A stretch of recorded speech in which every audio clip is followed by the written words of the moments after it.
Nima uchun Qashqadaryo Qarshida katta auditoriyaga ega, million obunachisi bor bloger yoki content maker yo'qligini sababini bilasizmi? Sababi kuzatuvchilar. Shunchaki kuzatuvchilar, ya'ni siz.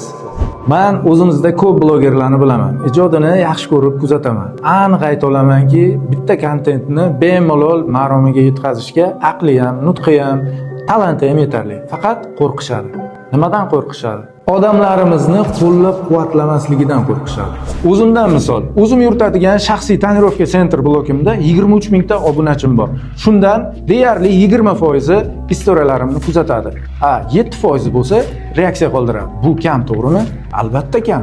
Ishonavering, men har bitta istoriyam va videomdagi holatlarni analiz qilaman. Bu ishni hamma bloger qiladi, 100%. Eng alam qiladigan nima bilasizmi? O'sha videolarimga reaksiya qoldiradiganlarni deyarli barchasi 7 yot begonalar. Baraka topishsin. Qadrdonlarim bo'lsa, shunchaki kuzatishadi. Qoyilmisiz?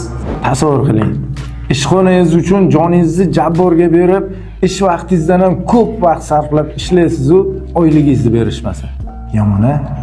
Xullas qadrdonlar, bizning oyligimiz ham sizlar bosayotgan layklar va videolarimizda qoldirayotgan xoh yaxshi, xoh yomon bo'lsin, har bitta fikrlaringiz biz uchun juda ham qadrli va qimmatli. Bizning oyligimizni vaqtida berib tursanglar, biz ham bir-biridan qiziq bo'lgan videolar, skidkalar, aksiyalar va sovg'alar berishda davom etamiz.